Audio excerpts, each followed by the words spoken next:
வணக்கம். ஆகாஷ்வாணி புதுச்சேரி செய்தி சுருக்கம் வாசிப்பவர் சத்குணா. பிரதமர் திரு நரேந்திர மோடியின் சுதேசி பிரச்சாரங்களை ஊக்குவிக்கும் வகையிலும் காதி கைவினைஞர்களின் வருமானத்தை அதிகரிப்பதையும் நோக்கமாக கொண்டு புதுடெல்லியில் காதி பொருட்கள் கண்காட்சி நேற்று தொடங்கியது.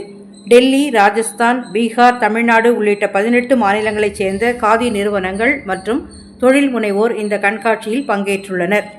தூய்மை இந்தியா சிறப்பு இயக்கப் பணிகள் இன்று தொடங்கி இம்மாதம் 31ஆம் தேதி வரை நடைபெறுகிறது.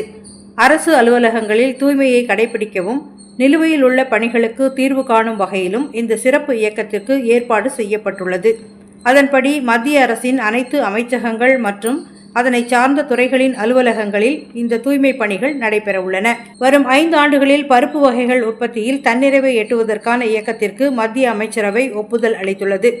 பருப்பு உற்பத்திக்கான சுயசார்பு இயக்கத்தின் மூலம் 2 கோடிக்கும் மேற்பட்ட விவசாயிகளுக்கு தரமான விதைகள் அறுவடைக்கு பின் கொள்முதல் செய்வதற்கான கட்டமைப்பை உருவாக்கும் பணிகளும் இந்த இயக்கத்தின் கீழ் மேற்கொள்ளப்படும். தேசத்தந்தை மகாத்மா காந்தியின் 156வது பிறந்தநாள் விழா புதுவை பல்கலைக்கழக வளாகத்தில் துணைவேந்தர் பேராசிரியர் பிரகாஷ் பாபு தலைமையில் நடைபெற்றது.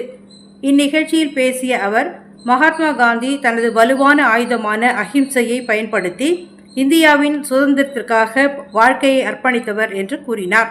பேராசிரியர் தரணிக்கரசு, பதிவாளர் ரஜனீஷ் பூட்டானி, பல்வேறு துறை தலைவர்கள், ஆசிரியர்கள், மாணவர்கள் உள்ளிட்டோர் இந்நிகழ்ச்சியில் கலந்து கொண்டனர். அகமதாபாத்தில் நடைபெற்று வரும் ஆசிய நீச்சல் சாம்பியன் போட்டியில் இந்தியாவின் ஸ்ரீஹரி நட்ராஜ், பவ்யா சச்தேவா, சஜன் பிரகாஷ் ஆகியோர் வெண்கலப் பதக்கம் வென்றனர். உலக பளுதூக்குதல் சாம்பியன் போட்டி நார்வேயில் இன்று தொடங்கி இம்மாதம் 11ஆம் தேதி வரை நடைபெறுகிறது. இதில் இந்தியாவின் சார்பில் மகளிர் பிரிவில் மீராபாய் சானு, ஆடவர் பிரிவில் லவ்பிரீத் சிங் உள்ளிட்டோர் பங்கேற்கின்றனர். இத்துடன் இந்த செய்தி சுருக்கம் நிறைவு பெறுகிறது.